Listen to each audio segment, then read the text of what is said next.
The way this module differs to FIN3701 is the time frame. Okay, so you still use similar workings. There are still certain calculations that you have to do, that we'll always do.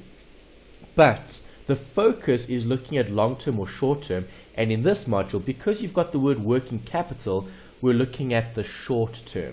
So working capital is looking at the difference between your current assets and your current liabilities. Right, so we've got the scope again here for topic 1. We're still looking at topic 1. We haven't changed our focus yet. Last week we focused on cash flow, and do you remember what cash flow we spoke about? There were 2 types of cash flow that this particular module was focusing on. It also builds on what you covered previously in 3701, where you've got a timeline and you're required to identify the cash flow in the question. Is it budgeting and planning? Okay, yes. Well, today we're going to look at a lot of that, the budgeting and the planning, but the OCF and the free cash flow, the FCF. Right, those were 2 workings that we looked at as part of the firm's cash flow. And we know that the OCF is going to be showing us or telling us how the company is managing the operations in terms of inflows and outflows. But OCF occurs over the life of the project, right? Yes. Okay, so when looking at OCF, we look at operations. What is FCF? Do you still remember? It's been quite a while since we did the FIN3701 module, but what can you remember about the free cash flow? Why do we call it the free cash flow?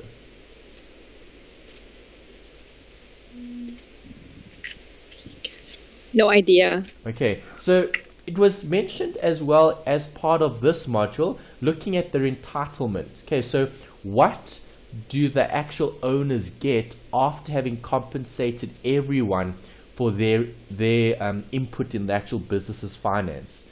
Right, so last week we looked at the free cash flow as being a calculation, okay, where we looked at the OCF and we looked at the NNCI and the NCAI. We looked at those separate workings to get the FCF. Okay, and the FCF was the free cash flow that's attributable to the owners. Right, the OCF obviously comes from your accounting, which is your EBIT, taking out the interest, taking out the tax, and adding back the depreciation. Okay, that was something we looked at last week in terms of the planning. Okay, so how do we actually draw up the OCF, okay, and how do we calculate something that can help us with decision making? So why do we always include depreciation, but then we add it back to remove it? It's a non-cash item. Correct. Okay, depreciation isn't cash flow, but what influence does depreciation have on cash flow? It increases cash flow when you add it back. Yeah, it increases the cash flow when you add it back. So why do we take it off in the first place? What's the benefit that we get? So why do companies choose to depreciate assets? We get a tax benefit. Correct. A tax saving. That's the right answer. Good. Okay, so the tax saving or the benefit is what we make use of when operating. Okay, so as part of operations, the more I use those assets, the more I can depreciate them. Okay, Yes. So for us as individuals, if we buy new assets, can we depreciate those assets? Yes, we can. We can depreciate those assets, but do we claim a benefit from SARS? Yes, we can. We get a tax saving. Only if you're running a business though.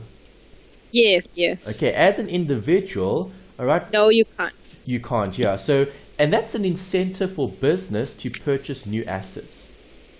Yes. All right, so today we're going to be taking the budgeting a bit further. Okay, we're going to be looking at, we've mentioned it before as one of the roles or responsibilities of the financial manager. Okay, but financial managers obviously need to budget, they need to plan, they need to forecast.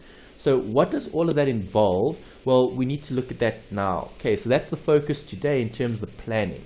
We spoke about the financial planning toward the end of the previous set of notes. Planning refers to the future. Okay, we're looking at things that will occur later on. Okay, so when looking at the planning process, there's going to be something that we need to do in order to achieve the budget. Okay, budgets don't just create themselves. Budgets are expectations. Okay, so different departments will have different expectations. Okay, so you're part of the debtors and creditors, or just the debtors mainly? Just debtors. Okay, just the debtors. So you're managing that side of the business, okay, the debtors. So if we're focusing on the financial planning in that department, all right, what type of things would you have to plan for? Stationery. Okay, debtors. So in terms of budget, so the department will use stationery. So something that will be part of the budget. Good. Okay, what else would you plan for? Okay, for my side, I would need postage because I'll have to send my customers invoices and statements. Okay, and have all your customers always paid you? No, that's not always the case.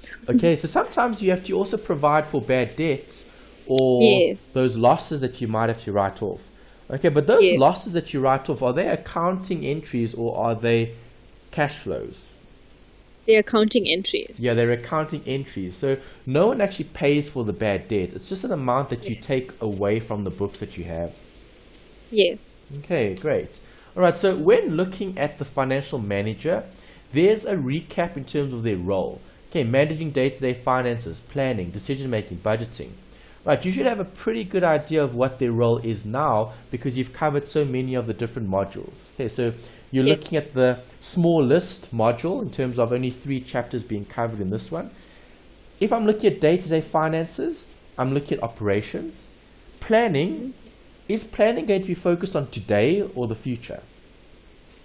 You have to plan for today and for the future.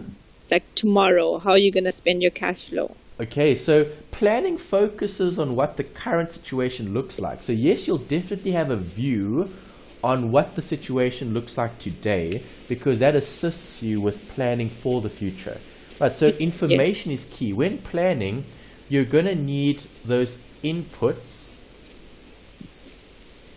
before deciding on what are we going to do. Okay, so a simple example could maybe be like an age analysis. How old are your debtors? Yes. Right, and obviously debtors that are older, maybe beyond 90 days, those are debtors we're probably going to have to start maybe legal action, okay, in terms of not paying within a certain period. Okay, so the decision will be dependent on the information.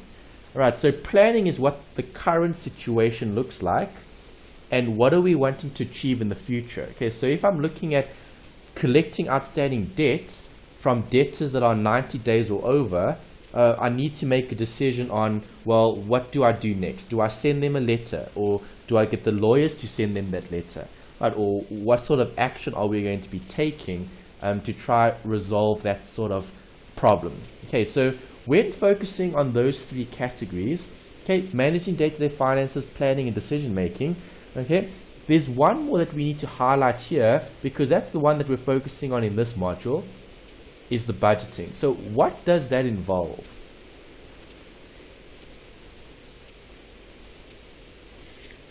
Budgeting involves looking at historic data and planning for the future. Okay, good. So budgeting actually encompasses all 3 of those first points. Okay, so budgeting involves managing the day-to-day finance because a budget is the plan that you need to execute. Okay, so if you're not managing the day-to-day finances in line with the budget, that could create a problem. Right, you don't want to ignore the budget day to day and then at the end of the month or at the end of the quarter or at the end of the year, then only look at the budget. The budget needs to be used as a tool for day-to-day running. Right? Okay. Yes. Okay, and then planning, well, that's exactly what the budget is also trying to achieve. It's trying to achieve future benefit or future goals. Okay, so the budget is going to help us with that forecasting. And then the budget also helps us with the decision making. Because when you budget ahead of time, you've actually made the decision already. Your speaker, I think there's something wrong with the speaker. It's not coming through clearly. Alright, not coming through clearly. Let's check. Okay. Okay. All right. How's that? Still not as good. Still not as good. Yeah. Okay. How's that? I'm looking at the bars here. Just to see, because normally if there's interference, so let me just show you this bar. Okay, so that's what I'm looking at here. You see the top bar, that's what I'm looking at in terms of audio interference. So if I don't say anything, Yes. yeah, the bar should be low. If there's static or interference, then the bar would stay high, and you probably can't hear me so well. So I'm trying to monitor that as well. So is it better now, or not? No, it was not as good as when we first started off. Oh, okay. So that's odd. Let me just see.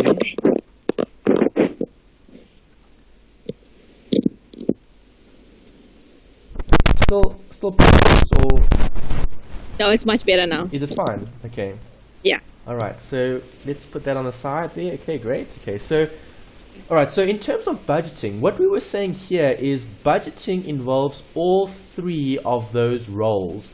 Budgets look at day-to-day finance. Budgets are planning for the future and forecasting. Budgets are involved in decision making. Because if we don't have the budget on hand, we're not going to be able to make good decisions. So a budget is actually a tool that helps us to better manage the working capital of the firm, because working capital is how we achieve long-term goals with short-term actions or steps.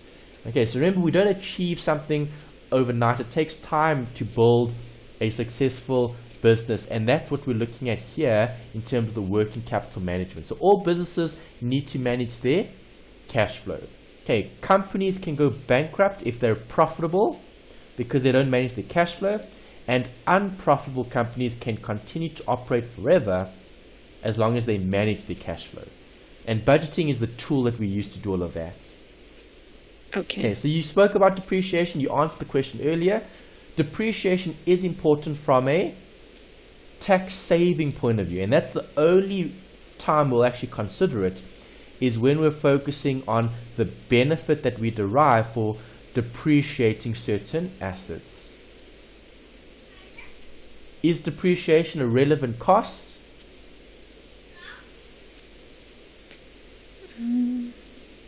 Is it relevant to decision making? No, it's not. No, it's not. It's only used for tax purposes. Yeah, the depreciation isn't a relevant cost, but the tax saving on the depreciation is. Yes. Okay, good. What are the different methods of depreciation? Do you remember? Straight line method. And? I can't think of the word now. Okay, almost. Straight line and diminishing balance. Yeah. Alright, so the one increases and the one stays the same. Well, the one changes rather, and the other stays the same. Yes. Okay, then we spoke about cash flows as being part of a budget in terms of managing those inflows and outflows. Okay, where can cash be utilized?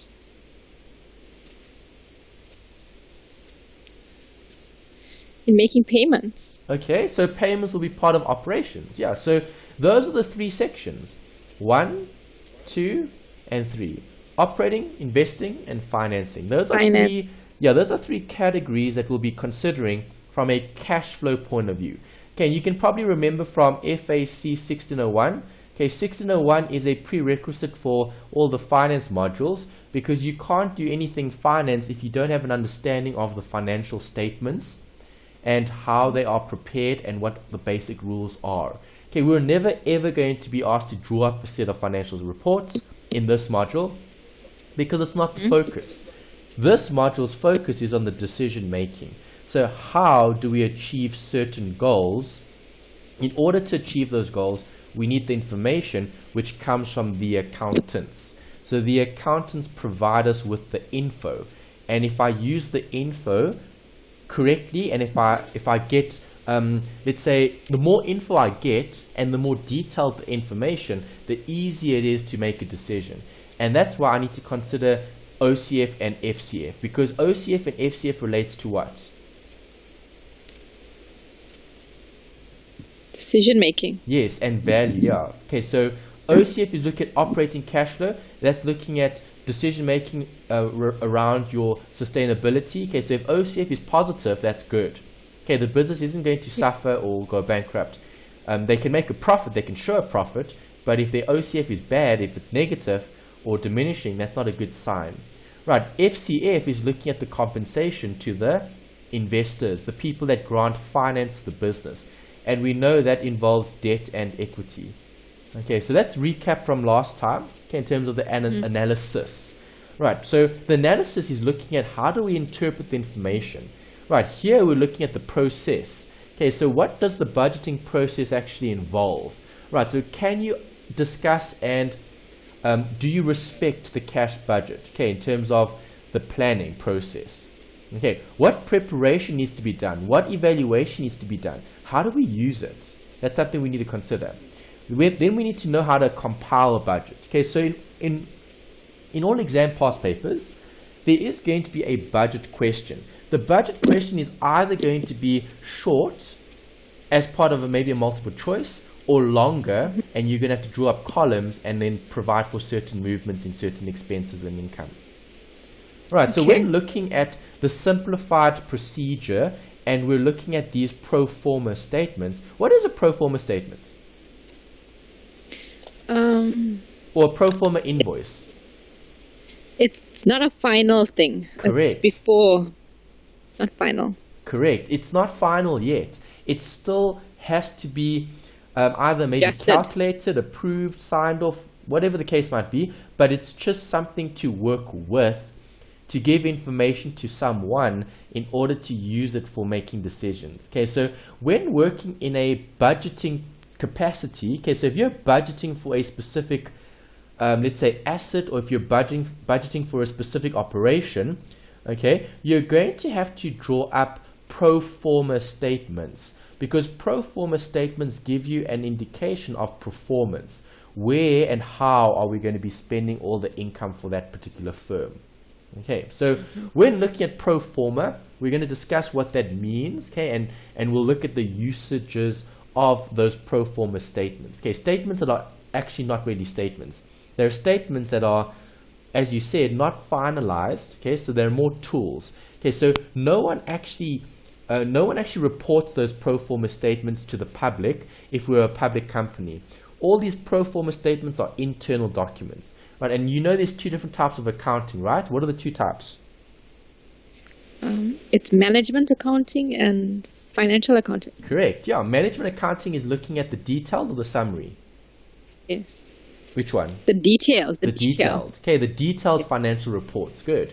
Okay, and then obviously financial accounting is the summary. So when looking at pro forma anything, we're looking at the management accounting. It's internal. It's something that people want internally to make certain decisions. Okay, so here's a note again about the process. We know long-term and short-term are linked. How are they linked? Yeah.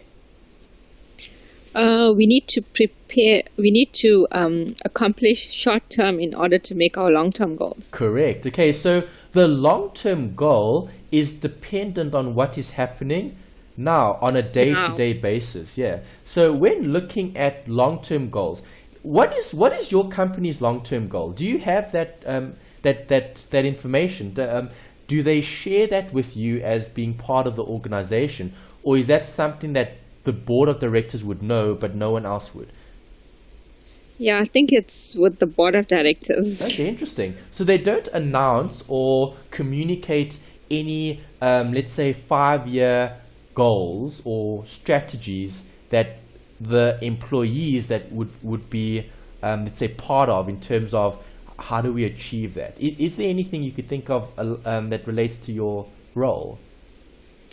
The only thing is, I mean, we are aware of the financial situation of the company because we're in finance. Yeah. Like if things need to get cut down or things need to get sorted out in like the previous financial year, that's what we're told to do. Okay. But nothing further. Nothing further. Yeah. So they don't share like the long-term goal. So the long-term goal, I know you mentioned before that the company has grown a lot in terms of acquisition. So you've bought a lot of like smaller businesses to help the bigger, let's say, to help the larger ship operate. Yes. So in that sense, were those strategies communicated to you? So why did your company buy the businesses they bought? No, we just hear of it when the deal is done. Okay, interesting. All right, so that's fascinating. So the long-term goal isn't really known in your company. No. Okay, that's a pity. Okay, because normally that long-term goal should be communicated, because the only way to achieve that is by those short-term actions. Okay, so you guys are working in one department, other people are working in other departments, but all of those departments are going to filter and ultimately achieve something over the long term. Okay, so what you guys do daily, what you guys do weekly, what you guys do monthly, right, if that is aligned with the goal, then it's going to be achieved over that period of time, okay, over the 5 years, over the 10 years, depending on how long you're planning for. Okay, so that's not the best example, because we're not privy to that information, so we don't really know what's happening.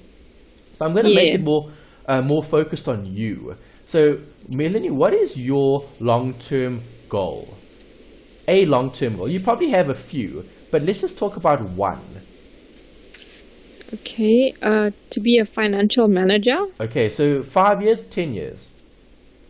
5 years. 5 years. Okay, so if that's the goal, all right, to be a financial manager, how are you going to achieve that? All right, no one wakes up one day and then they've got the role financial manager. It takes time to achieve that goal, because that's what we're looking at long term. So what are you doing in terms of operations, okay, short term, that's getting you to that particular place? In other words, what is the action? Okay, my studies. Definitely. I need to complete my degree, yes. Good. And work experience. Good.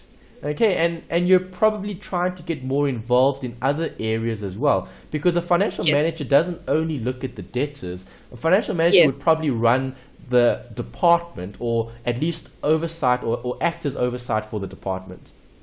Yes, true. Yeah, so at the moment, maybe you should try to look at other opportunities to broaden your function. So yes, you're dealing with debtors, that's great, and that's what you're currently busy with, but maybe try also look at ways to get involved in other areas. It could be maybe other budgets, so not only budgeting for your department or looking at your department, but maybe being more involved in the broader, let's say, picture. Okay, because if you have that access, or if you have that opportunity to broaden the scope, that's obviously going to help you achieve that goal, maybe even sooner than 5 years, depending, because it's that process that we're looking at. Okay, or maybe familiarizing yourself with more of the different functions. Okay, and those are maybe different things that we could do on a daily, a weekly, and a monthly basis. Yes, exactly. Okay, good. All right, so in order to achieve that, this is what we do. We create a budget. Okay, so the cash planning is the action. Okay, because businesses need cash in order to operate. Okay, so we're talking about action, or the short term.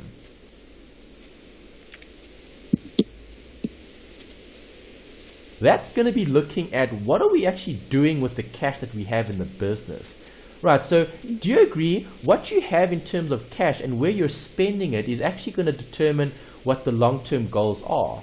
So if you're the type of person who's spending a lot of the company's budget on expenses, is that company focusing on future growth? If the allocation is more towards expenses? No. No, it wouldn't be. Right, and see, that's how the cash budget helps us with determining the company's priorities. Okay, because what did we say is part of the budget? Operating, investing, planning, investing, financing. Financing, yes. Okay, so those are the three sections we saw earlier. We recapped it in this set of notes, and we also spoke about it last week as well. So those are the three areas where you can use your finance, okay, your cash. Okay, so cash is either part of operations. So we're either paying suppliers, or we're collecting cash, or we're paying for stock, whatever the case might be. All right. Investing is looking more long term. Okay, so we're taking cash and we're buying new equipment, or we're buying vehicles, or we're buying property. Okay. Financing is looking at the interest or the dividends. Okay, so where did we get the cash, and we need to finance it. So if we're using our own cash, we need to pay the owners compensation, okay, in the form of a dividend or a return. If it's cash that we've received from debt in terms of loans, we then need to pay interest. So in terms of the budget is going to look at all of them. Okay, they're going to look at operating, investing, and finance, and that's the only if you're just thinking about cash, that's the only thing that we can do with our cash. Okay, even if you take it more personally. Okay, if you look at individuals, right? So as an individual, you're either spending money on operations. Okay, so that's like food and day-to-day expenses, and then investing would be more long-term. Okay, so your policies and your investments and so on. Okay, or you're paying off your debt, your bond and your home loans and all of that. So that's the only place where you can actually allocate funds to. Funds are allocated to those three categories. Mm-hmm. Make sense? Yeah. Okay, so do you budget? Yes, you have to. Okay, does your company budget? Yes, on a daily basis. Okay, so everyone should budget. Right, because budgeting is a way to keep track and to monitor and even to control the operations, the investing, and the financing of the business. All right, and that's why you said budgeting daily even. Okay, that's hectic. Sure, so you guys are doing daily budgets. Yes, like basically cash planning every day, how you're going to spend that money. Yeah. All right, yeah, that's important. Why? We need to know how much of money we need to have in our bank accounts available to pay certain customers, depending on their terms. Yes. Okay, good. Okay, so and that is important for the company's operations. If we don't pay that supplier, then we're not going to get that equipment that we need or materials that we require. Okay, perfect. Yeah, great answer. Okay, so budgets are key. Budgets are important, right? And we need to obviously have better record keeping, okay, in terms of the system that we maybe are using to really help with the decision making. So why should companies budget? We've already answered the question. The key is always around the decision making, right? So as you said, you're keeping track of the cash. It's a way to maintain your relationship as well with your creditors, your suppliers, and also to prevent any shortfall in the actual resources of the company. Yes. All right, perfect. All right, so how long is a budget normally for? We normally plan for 6 months. Yes. And then a year. Good. And then the next year. And then it always changes as the 6 months is up. Then you re-look at your plan. Correct. Okay, yeah. So budgeting is focusing on inflows and outflows. And you can budget on a very short-term basis, so even day-to-day, week by week, month by month, and the time frames could even be longer. You could even have a 5-year or a 6-year or a 7 or a 10-year budget. Okay, but are budgets accurate? No, it's not. Why not? But it's just an estimation because things can change over time. Correct. Good answer. Okay, so estimate means I've looked at what I have currently. Okay, what's the difference between guessing and estimating? You cannot guess. Estimates look at historical figures. Correct. Good. Or historical dates. Yeah.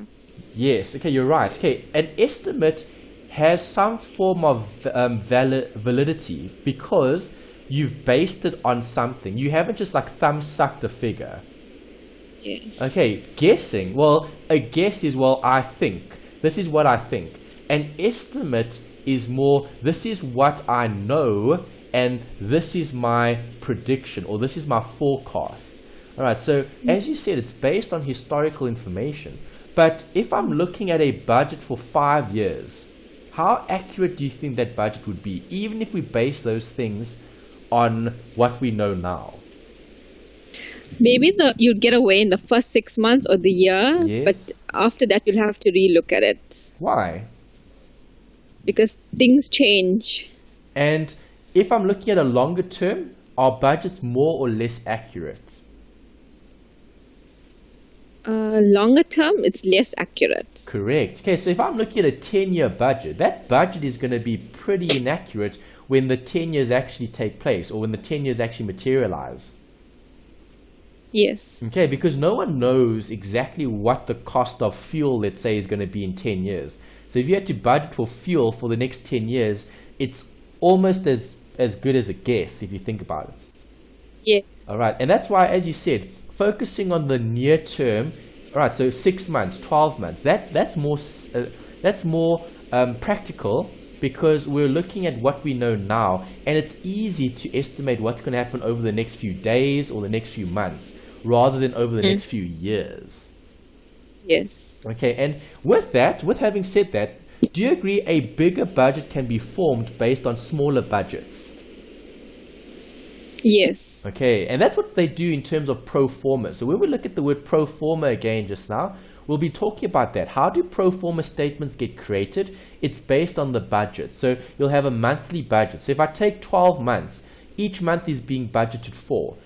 Obviously, all 12 months are going to roll up into 1 year. So I've actually got a 1-year budget, but I'm only budgeting for each month. So notice I don't budget for every year. I budget for every month, which creates a budget for the year. Yes. All right, and that's looking at internal and external factors. So what are internal factors that would affect forecasting? Employees. The more people you employ, you don't know how many people you'd require during the year. Okay. And do all employees have the same view? No. Definitely not. All right, so how does that affect forecasting? How is that an internal factor that could affect the forecasting?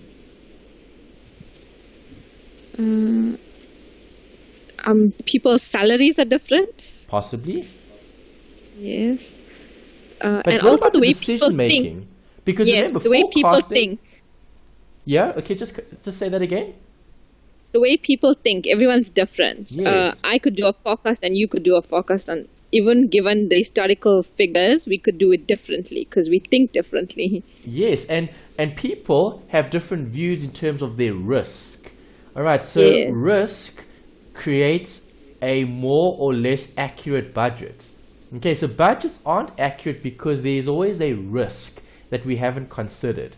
All right, so an internal factor could be, well, as you said, employees don't always get paid the same. Employees might not always work the same. Employees may have different views. All right, so if you're more conservative, you're going to budget more. You might over budget. If someone's more aggressive, they might undercut the budget. Yeah. Okay, they might miss the budget if they're more aggressive. Okay, so also depending on our view on risk, it's going to either affect the budget negatively or positively. And then some external factors. The cost of things. Good. Prices are always rising. Yes. That's inflation. Nice. Okay, so something like inflation is going to affect the forecasting purely based on price. Okay, supply and demand, the public is going to determine that, or the consumer. Okay, the buyers and sellers will determine the value. Okay, so inflation is an external factor that will affect the business. Something else that could affect the business that's external could be news. Okay, and if we're looking at a budget, right, the biggest news item around the budget is the budget speech. Okay, so sales is income. Disbursements are relating to the expenses, the payments. And focus is going to be on cash flow when budgeting. Right, so what's your view on the current, let's say, budget that we'll have for 2017? Okay, 2017/2018. Do you think the budget is going to be more positive, negative? What sort of view do you have? So in about 2 weeks' time, when they deliver it, what are your expectations? Do you have a view currently?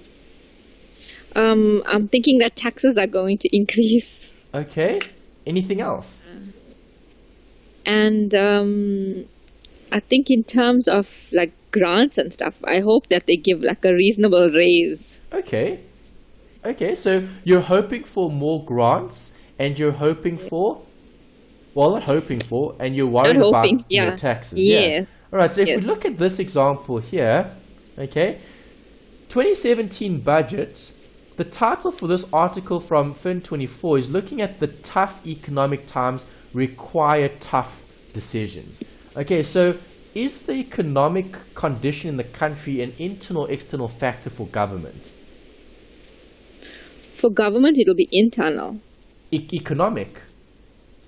Economic, no, external, Yeah, sorry. external, because the economy is external from government, but government needs to be making decisions based on what the economic conditions are. Okay, so Minister Praveen Gordhan is going to be looking at what? Balancing what the government requires in terms of spending. Okay, that's their role. Okay, so as government, they're going to be spending on certain projects, allocating funds to certain areas. But he needs to balance that with all of these risks. Because for example, you said they're going to increase the taxes. That's your view in terms of the year. But they are probably going to increase taxes. We just don't know where, because they have to cover certain expenses. Okay. Expenses. Yeah, so when looking at that, right, is the budget going to be... is everyone going to be happy with the budget? No. No. Okay, there are always going to be parties, or there are always going to be departments that are going to be wanting more of the budget. But a budget is an allocation of limited resources. Mm-hmm. Okay, so even for the country even has a budget, right? They're also budgeting, right? They normally come out with a midterm budget. Okay, so around August, September, October, somewhere around there, toward the end of the year, they present a midterm budget, right? So they're also budgeting for like 6 months. But that's not the main focus, because the main budget comes out only in only in February. Okay, so what we actually get at the end of Feb is going to be what's set in stone for the next 12 months.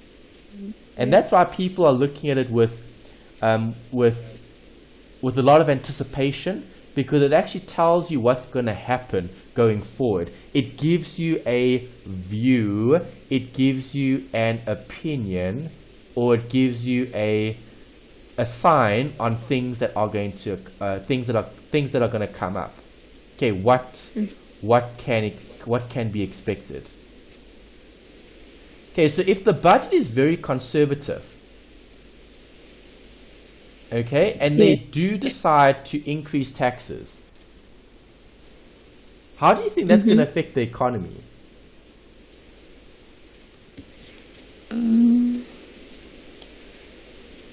So government is going to rather collect taxes from their citizens than take out more debt to pay for expenses. Right? Because remember, we're looking at managing the budget. So if you don't get tax on the citizens, you're going to have to raise loans from other countries. Yes. I think that it would affect people's spending, because it means less cash in our pockets. Correct. So it could, how does that affect the broader...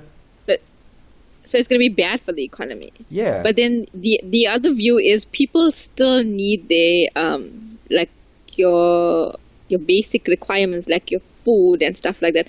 So people will still be spending, but not as much. Yes. Okay. Good. So that's taking it a bit further in terms of what would the economic, let's say, what would the influence be, all right, from an economic point of view. Right. So your point is valid in terms of what you've mentioned here. Okay. Obviously, if they increase the taxes, less money for the average consumer. Right, so it might make things more difficult for certain individuals compared to others potentially. Right, but what they're also talking about is taxing the rich more and giving more benefits to the poor. Yes. Is that a good or a bad thing? It is a bad thing, but I think that the richer will be able to afford it. It's just that the poorest suffer the most. Yes. Okay. So yeah. So there's always a debate. It could be a pro or a con depending on your view. Is your view more directed on uplifting the poor, or is your view more focused on the rich? Yeah, the productivity or the because remember, you need incentive to work. So now if if the rich are being taxed more, what incentive is there to work more? Because the more you work, the more tax you pay. Hey, yeah. Right, because I mean, think about it. If you're in the lowest income tax bracket, you're going to be paying around like 18% tax or 25% tax. All right, so that means if you're earning 1 rand, okay, 25 cents goes to the government and 75 cents stays in your pocket. Right, so now let's say you increase your income, right, and now you're earning in the upper levels of the income tax bracket. Okay, you're going to have to pay 41% of every rand, okay, toward tax. So that means 41 cents of every rand goes to the treasury and 59 cents stays in your pocket. All right, let's say that it's increased. Let's say we increased it by a lot and we make it a 60% split. So 60 to the treasury and 40 to the individual. Would you be happy paying that, Melanie? Would you be happy earning a rand and every rand that you earn, 60% goes elsewhere and 40% you keep? No, not at all. It's like I'm working for the government. Okay, it becomes a problem as well. So it's a balancing act. Okay, and that's why they try and look at other ways to collect taxes, because doing it this way isn't always the best way to do it. All right, but you might have other things like that. They might consider changing that. That's always a discussion. There was a discussion last year. It didn't change. Yes. Okay, it's a discussion this year. It might change depending on what's going to happen with the actual budget. VAT. Yeah. Right. So they're thinking, well, let's increase VAT because VAT is applicable to different products. Not all products have VAT. Yeah. So VAT is related to spending. Okay. So if we want customers or if we want people to save, okay, maybe increase the VAT, make things more expensive. Maybe they'll save more. I don't know. Okay, but it's a very big discussion as well in terms of VAT changing possibly. Okay. All right. So from an exam point of view, how are we going to be tested on a budget? Well, there's a few things. You could be asked to make a forecast. If you're making a forecast, what are you doing? You're planning. Yes, you're looking at future periods. Future. Okay, so if I'm focusing on a sales forecast, I could use either company or industry expectations. Okay, normally in the exam, they tell you what the expectations are. Right, they'll tell you that I sell on credit. Okay, I receive 60% now, and then I collect 30% in month 1 and I collect 10% in month 2. Okay, that's the expectation. Right? And expectations are based on someone's estimate in terms of their guess. Okay, what an educated guess. Right, so someone in the department. So do you agree you've probably got a very good idea of when who pays what? Yes. Okay, you probably know, okay, those debtors are good, those debtors are a bit problematic, and then those debtors are a nightmare. Yes, okay, 100%. So why do you have that view? It's because you have that company expectation. You have that internal view or sight on that particular area. Yes. Okay, so for you to predict your forecast, you could probably do a really good job at doing that in terms of making it as accurate as possible. Yes, true, because you know how what's expected from each customer. Yes. And it's their habits every month. Yeah. All right, so you know who the problematic customers are and you know who aren't problematic. Yes. Okay, based on your historical information. Okay, based on the relationship that you've built with those debtors. Yes. Okay, good. All right, so when it comes to the accounting treatment of those accounts, is sales an asset? Yes, it is. No. What is sales? Sales is what type of account? No, it's an income account, sorry. Yes. Okay. The debtor account is the asset account. Debtors is an asset, good. Okay, so if I'm looking at the cash and I'm looking at the cash flow, what gives rise to the cash flow? The receipt from your debtors or the earning of income? The earning of the income from the debtor. Okay, earning The income actual, doesn't the actual create receiving of the receipt. Yeah. The actual receiving of the receipt. The yeah. actual receipt from the debtor. Okay, so if Yeah. I'm focusing on the cash budget, the cash budget is focusing on the inflows rather than the outflows. Yes. Okay, so the inflows rather than the outflows, the inflows come from my debtor. My outflows come Yes. from my expenses. So I'm looking at the inflows because I'm looking at the sales in terms of what actually gets received in terms of cash, not earned. Okay, because we can make a sale. A sale is easy to make. Just give Yes. someone the item for collection free is- and tell them that they must pay Yes. later. Yes, the Hey, you've made a actual sale. collection of the cash is difficult. Yeah, collection of the cash is difficult. Correct. Correct. Okay, and that's why African Bank went bankrupt. I think we used that in the example last week, did we? Yes. We might have mentioned it, yeah. Alright, so African Bank went bankrupt because they couldn't collect, not because they weren't profitable. They were making lots of sales in terms of the furniture side of the business, but the debt collection was problematic. Happy? Yes. Okay. Alright, so let's use an example here. If I give you a sale amount, let's say the sale is 2,500. Okay, that's the sale. Right, I want you to now describe the cash flow for this particular business using what we said earlier. And I've given the example in brackets as well. Okay, so 2,500 is the sale. Okay. Talk to me. Tell me about the cash. Okay, so we're gonna receive 60% of that, which is 1,500 now. Inflow, outflow. Inflow. Keep going. Okay, and then we'll receive 750, which is an inflow When? when we receive the 750. Month Yes, one. the next Okay, month. so this will Yeah. this will be month now. Okay, so month 0. Okay, T0 time 0, T1, and then T2. Yes. Okay, so 30 days later, yeah. So And then? and then we're gonna receive 250. Good. T2. T2, yeah, time 2, so month 2. All right, so looking at that, are those positive cash flows? Yes, it is. Yes, it is. All right, but then let's assume, okay, that in terms of inventory, okay, so you're selling the out of the product, okay, product X, okay, and the product costs you, okay, 2,000. Yes.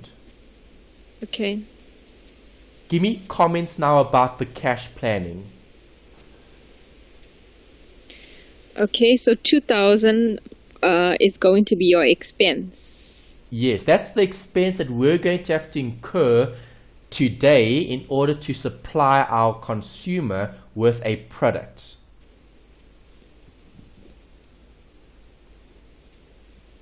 Hello? Yes, I'm here. What Oh, do you okay. think? I thought it got cut off. Oh no, it didn't cut off. I'm waiting for you to respond. Okay, yes, the 2,000 is your expense which you need to provide for. Good. So In what all- is the cash flow? Good or bad? It's gonna be bad because we don't have enough from month 0. Okay, We don't yes. have So enough. now, perfect. Keep going. Yeah, we don't. Yes, we don't have enough money to pay the 2,000 because we're only collecting 1,500. How much are we short? 500. Exactly. Okay, so if we look at now, as you said, times 0, is the situation good? No. No, so who's not. in a better position? The person that's going to be receiving the 2,000. Correct. No. The consumer, the person buying the item from the business. Because Yes. remember, we're always looking at things from our business's point of view. So from the business's point of view, is the business out of pocket? Yes. Yes, the business is out of pocket because they're out of pocket by 500. That means that Yes. the business is actually providing more cash flow for all of their consumers. Yes. Okay, because if you're selling something, so you're selling something today for 2.5, right? But how much of it Yes. do you receive today? Only 1.5. 1.5. So in terms of Yeah. cash flow, net positive or negative? Negative. Negative. Right, you're still down 500 in terms of cash flow. So if this business has cash on hand, if they've got cash on hand, will they be able to operate? Yes, if they have cash on hand. Yes, they will. If they don't, No. you no, then wouldn't they're be going to able have to seek financing, right? Yes. Okay, so do you see how that affects the cash planning? Yes. All right, so next month, what happens next month?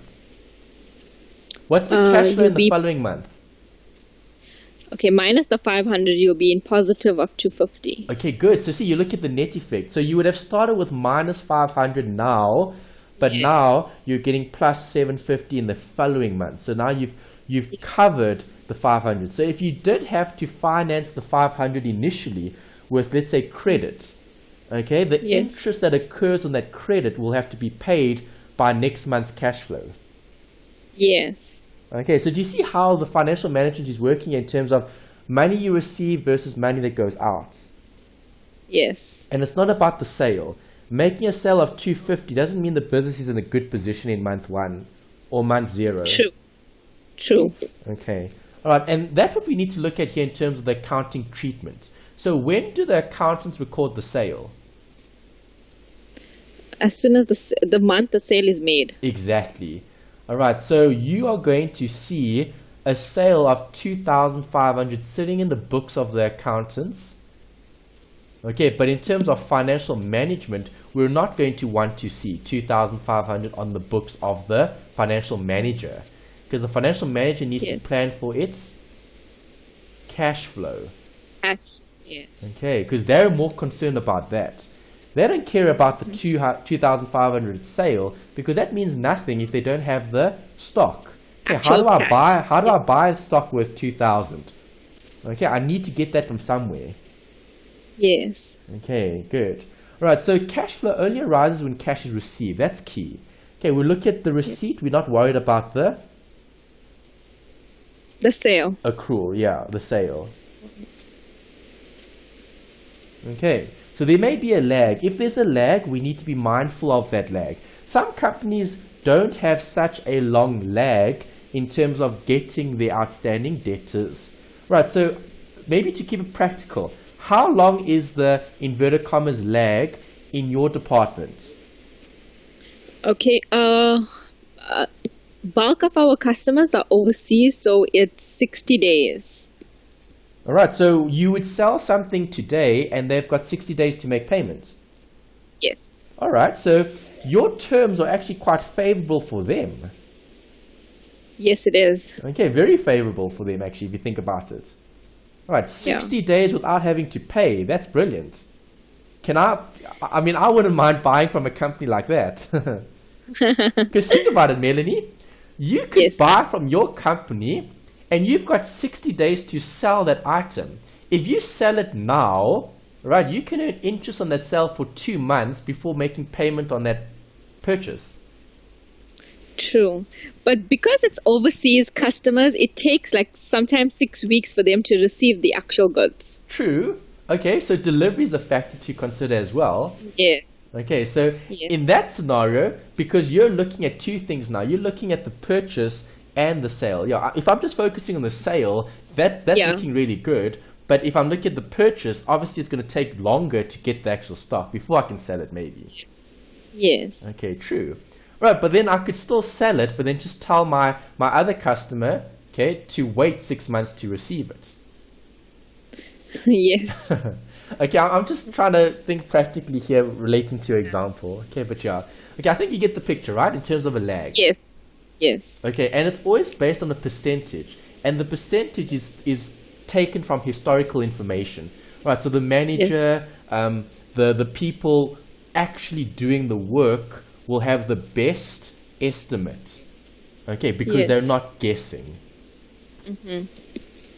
Okay, so Melanie, let's see if you can complete this budget for us. Okay, it's a very short, simple example. We've just got 2 months and then we've got a total. Okay, so we're looking at month 1 to month 2.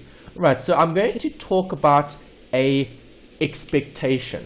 All right, so the expectation is income is expected to increase by plus 10%. Okay? Expenses are expected to increase by 20%. Right, now we need to create this budget based on those expectations. Right, and UNISA will always give you that. Okay, you never ever have to worry about that. They'll tell you exactly what's going to happen. They'll say this account is going to change by this amount. They'll say this account is going to change by that amount. Right, it'll always be given explicitly in the question because we can't guess. Right, we need to be specific, and that's why they give you those assumptions. Okay. Okay, so can you complete the table for us with those assumptions? Yes. All right, go for it. Give you a few minutes. Once you've completed it, then we'll check. Okay.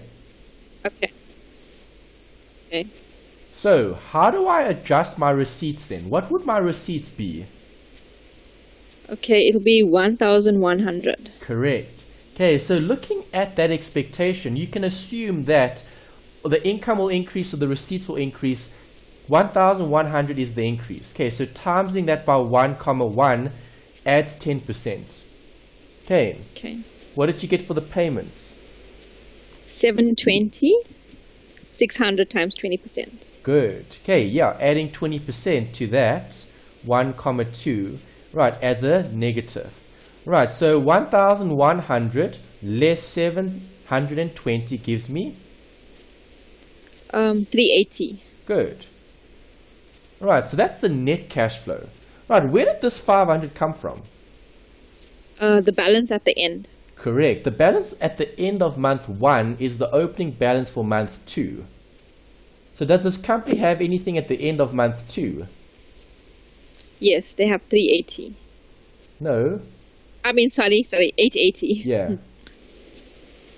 Okay, 880 is the total that they have at the end of the year. Right, well, in terms of cash. Okay, that's just the cash flow. Right, so this is a rolling balance. Okay, that balance gets updated month by month by month. Okay, if we're looking at totals, we'll be looking at this. 2100, we'd be looking at 1320, right? And we'd be looking at 780 there.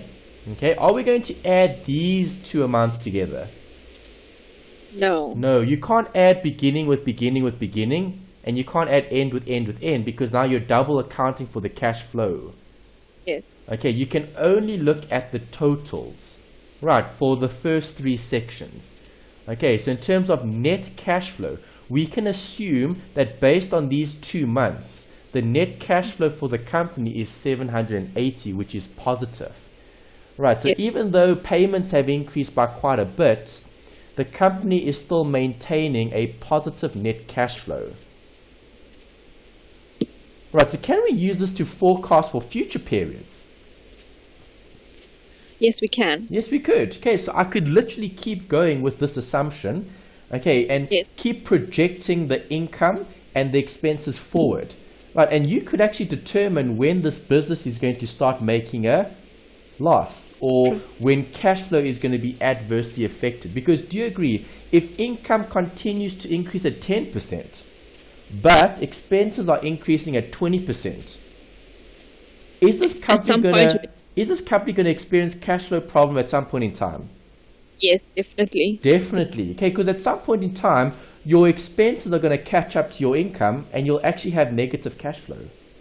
Yes. Right, so in this scenario, if those are the assumptions, okay, this company could actually predict when this company is going to go bankrupt. Possibly. But obviously, with that information, can they now make a decision?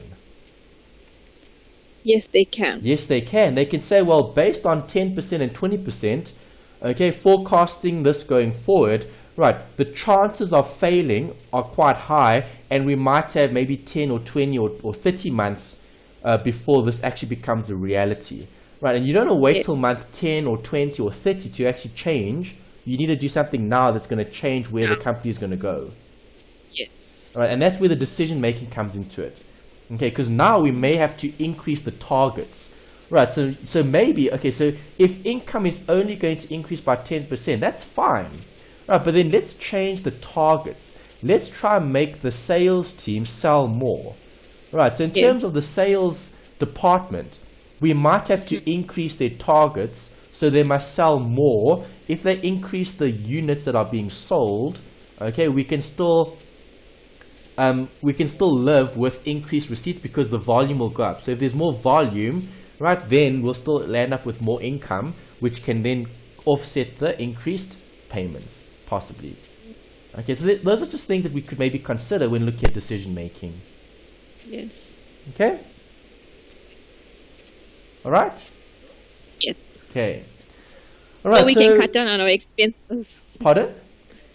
Or we could cut down on our expenses. Or you could cut down your expenses. All right, so yeah, you don't always have to focus on selling more in terms of income. It could be something internal. So maybe review expenses, definitely. Okay, so cutting certain expenses to help support the business. That's definitely a decision that we could take, yeah. Yes. Okay. So would you prefer cutting expenses rather than increasing sales? You can focus on both areas. Yeah. But which would you prefer doing? But income is most important. Cash is important. Income is important, but it also depends on the type of environment as well. Yeah, so you are right, because sometimes it might be better to rather cut expenses than it would be to increase income. Yes, sometimes it's not always easy to make a sale. Correct, yeah. All right, so are budgets accurate? Let's conclude in terms of the discussion we've looked at so far. Okay, not 100% accurate. Why not? It's an estimate. It's just an estimate. Yes, okay. So budgets are an estimate and they relate to the future. So if you talk about accuracy, you could have said, yes, budgets are accurate, but then you're looking at what? Very short term. Yes. Okay. And if you're looking very long term, well, then you can't say they're very accurate. No. Okay, so accuracy depends on the time frame. Actuals. Yes. The time frame. And also actuals, yeah, current information, definitely. All right, so how do we cope with uncertainty?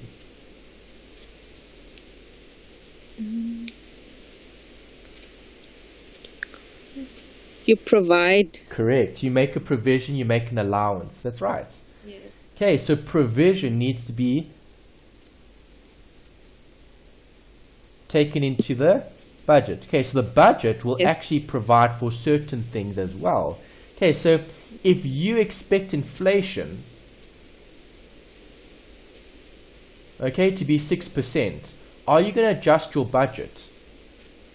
Yes. Well, you should. If you do, you're going to have a more accurate budget than if you didn't. Yes. All right, and that's a way to cope with that uncertainty. So even if the unforeseen occurs, we've still budgeted for something. Covered, yes. Okay, great. All right, and then we've got scenario analysis where you could look at the best and the worst case scenarios. Right, so plan in terms of the best case scenario and have a plan for the worst case scenario. So if you can live with the worst case scenario, if you're still operating as a business and that's the worst case scenario, well then things can only get better if the budget isn't accurate. Yes. Okay, so do you agree having a budget for the worst case scenario is the best budget to have? Yes. Because things can only get better. Yes, true. Okay. All right, so making certain assumptions are key. And remember, they always say assumption is the mother of all mess-ups, because if we're looking at assumption, what does that do? It creates a lot of uncertainty. Yeah, it's the view or it's the perspective that you have. Yes. Okay. All right, so do you agree view and perspective actually changes the budget? Yes. All right, so simple example. We actually spoke a bit about it when we looked at investments yesterday. I'm going to mention something that we mentioned there, fear and greed. Okay, so when things are good, if we're in a recession, things are bad. If we're in a boom, things are good. Yes. All right, so when things are good, do you think managers are going to be budgeting more or budgeting less? Budgeting less when They're things going are to be good. budgeting more in a boom. Yes. In a boom, things are good, so they're going to be allocating more budget to everywhere. Yes, they have more money to play with. Well, not necessarily they have more money to play with, it's just an assumption. They think they're going to have more money than they actually have. Yeah. Yes. Right, but then now what happens, let's say if something happens in the economy, right, a bank collapses like Lehman Brothers, okay, in America in 2008, we have a collapse. All right, so if we use that example, back in 2008, Yes. okay, the global financial crisis had started when Lehman Brothers had gone bankrupt. Okay, did anyone foresee that happening? No. There were a few, okay, but not enough people knew that that was going to happen. Okay, we'll actually talk more about this in investments later. It's part of the examples, but for now, I just want to discuss the impact of perspective. Right, so back in the day, back in 2007, 2008, before the crisis, things were good, right? Yes. Okay, so people probably had budgets that were so profitable. They probably predicted like 20 years worth of profit. They probably had inflated most of their line items in terms of marketing and advertising. So let's just do all the marketing, advertising we want, because our future income will pay for that expense. Right? Let's give big bonuses as well, because things are good. There's a boom. The economy's running. Everyone's positive. So does that create a more accurate or a more inaccurate budget?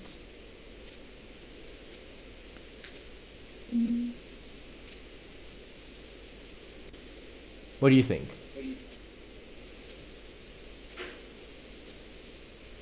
I think it's accurate.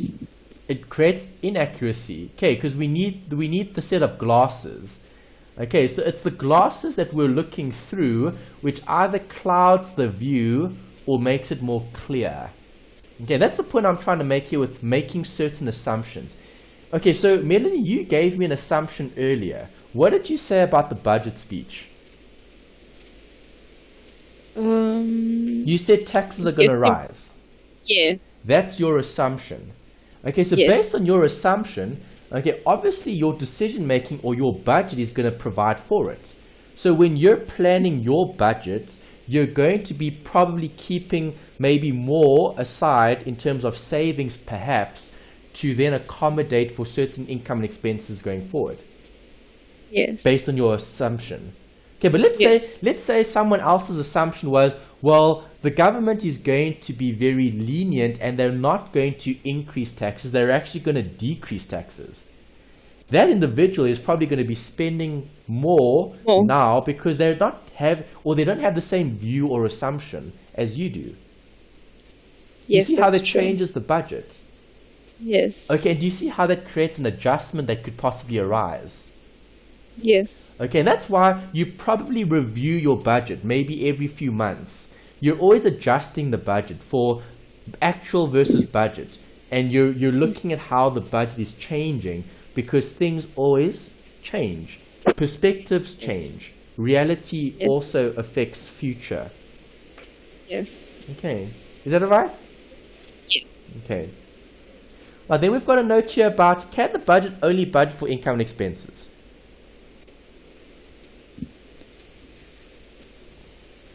No, we can budget for unexpected things. Okay, you can budget for unexpected things. And can we include other accounts? Can I budget for my assets and my liabilities? Yes, we may want to buy something in future, so we can budget for that as well. Correct. Can I budget for capital and liabilities? Not liabilities, capital and drawings. Yes, you can. Yes, you can. Okay, you can literally budget for anything.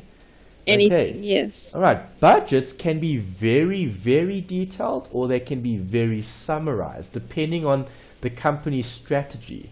Okay, so, I mean, you could literally have a budget for anything that you could measure reliably. All right, so how can we include budgeting in forecasting? Budgeting is, what did we say? the process of creating something that's going to help us with predicting what's going to happen in the future. Right? Yes. Okay, so if I'm focusing on budgeting as a tool when forecasting, do you agree the budget can help us create other financial statements? So if you're just budgeting for your expenses and your income, would that help you to further budget for your assets and liabilities? Or your capital and drawings? Yes. Yes, it would. Okay, because your day-to-day income and expenses would filter through to the budget. Yes. Okay, and most accounting packages and software normally does this for you. So normally you don't really have to consider the effects. So for example, if I increase income, what is going to happen to owner's equity? And if owner equity changes, what's going to happen to my assets? What's going to happen to my liabilities? That's just too much detail. Right, for the accounting package or software, it provides us with a view as a pro forma financial statement. So a pro forma statement is going to look at broader assumptions. We might have assumptions that are going to be set in stone, inverted commas. Okay, things that we're not going to change. So that's the broader assumption. Okay, it could be a more complicated model. Right, so you might have a massive Excel spreadsheet where you've built in everything possible, right, to generate a set of financial statements which you believe are going to be so accurate. Okay, so the point I'm trying to make here is with more time and with more effort, if your budget is more accurate, does that help you to actually predict the future? Yes. It can possibly. Right, that's the whole debate about does history repeat itself? Well, history has a funny way of repeating itself. Okay, and if I then view history and analyze and study it, can it help with predicting future events? Yes. Yes, it can. Right, and that's why businesses place so much emphasis on their budgets, because you can actually predict the future by looking at a specific budget. Right, so if you look at a budget, you can actually forecast the goal that the company is trying to achieve. Right, so if you give someone a budget for a company, if you just look at that budget, you can pinpoint exactly what the company values. Right, so if I look at a budget and the budget is focusing on, let's say, improvements. Okay, so the budget is focusing on improving technology. Okay, so investing in more computer systems, upgrading computer systems, getting new equipment, getting new machinery, etc., etc. But if that's the focus on the budget, what's the forecast going to be in the future in terms of performance?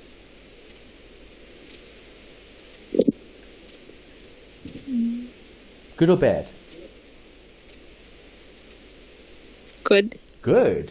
Okay, the performance in the future is going to be great because the company is investing in things today that'll generate future economic benefits in the future. Yes. Okay, so better computer systems, better computers, better technology, better everything, okay, will help the company's performance going forward. Right, and that helps us with forecasting, that helps us with predicting what's going to happen. Yes. Okay, that's our best crystal ball in a financial management context to make a decision on what's going to happen in the future. Right, the textbook talks about a judgmental approach. Okay, why do we use the word judgmental? People are judgmental. Okay, so there's always going to be some sort of bias. Yes, unbiased. When approaching certain budgets. Okay, so a judgmental approach. Okay, I've put a page reference here. What version of the textbook do you have? Edition 1 or 2? The second edition. Second edition. Okay, so I think the page number might be incorrect. Let's check. Judgmental approach. Okay, it's actually on page 128 in the second edition. Right, so in the first edition the number's 117. In the second edition it's on 128.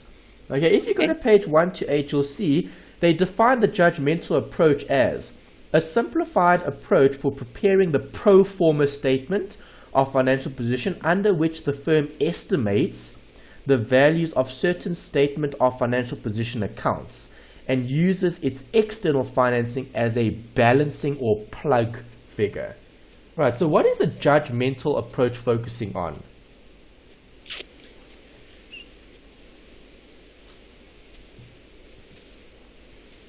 On estimates.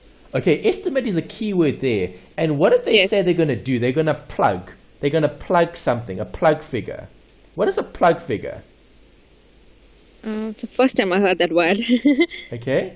About that statement. Let me see.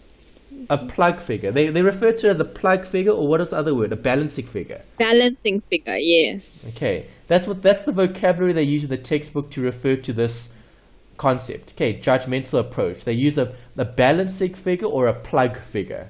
We're plugging that hole. Okay. So in the budget, what is a plug figure or a balancing figure? Think about your accounting equation. It's to close off an account. Your debit must equal to your credit. Exactly that. Yeah. So in terms of the judgmental approach, we're saying that, well, do you agree budgets aren't always accurate? Yes. Some things we can predict, some things we can't. Okay, so the things that we can predict, we'll provide for those in the budget. And the things that we can't, we'll leave room for them because we can balance those accounts off to get those figures. So we can, basically predict what you have prediction, or let's say predict what you have certainty over, or predict what you have some form of, let's say, accuracy. Okay, so predict the things you can predict, and then don't worry about the things you can't, because those things will be, inverted commas, balanced off. Okay. Okay, so for example, are you predicting what your mark is going to be? Yes. Okay, possibly. Okay, are you predicting what questions are going to come up in the exam? As we go along, yes. Okay, so which is more, in terms of our ability to predict what's going to happen, what's more accurate? Is it easier to predict the mark, or is it easier to predict the questions that come up in the exam? If we have historical data, it's easy to predict which questions would come out or which sections would get tested on. Exactly. Okay, it's easier from an exam point of view to predict what will be tested rather than predicting what mark we're going to get. Because, I mean, predicting what mark you're going to get, there's too many variables that we can't measure. I mean, you might not be feeling well on the exam day. Okay, maybe you're just having a bad exam day, right? Or maybe the examiner really throws a curveball and they give you this mean question that you weren't expecting. Yes. All right, so predicting the actual mark there isn't a lot of reliability there. But predicting the sections that could come up, there is a lot of certainty, or there's more, let's say, clarity around that. Because if we know exactly which sections are going to come up and we prepare for those sections, then we've plugged it in terms of, it doesn't matter what the mark is, it will balance itself off as long as we've covered all the sections that we needed to, in other words. Yeah. Okay, that's just one example I'm just thinking about now in terms of trying to relate it to what you expect. Okay, so the judgmental approach is looking at finding something unknown from the things that we do know. Okay.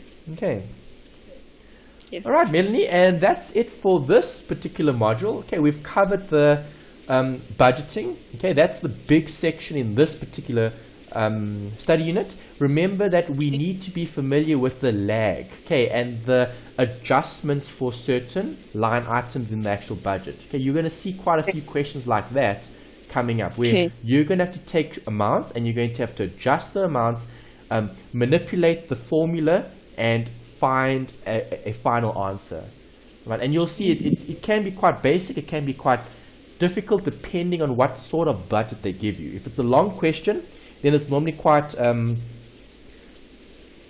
in terms of application. If it's a short question, part of the multiple choice, and they normally ask you for one or two things, like what are the future sales going to be, what is the future profit going to be. It's generally quite straightforward when it comes to the short question. It's just the longer questions that we need to be mindful of. Okay. Right, Okay. but any questions about this section? No. All right. It's a perfect. nice one.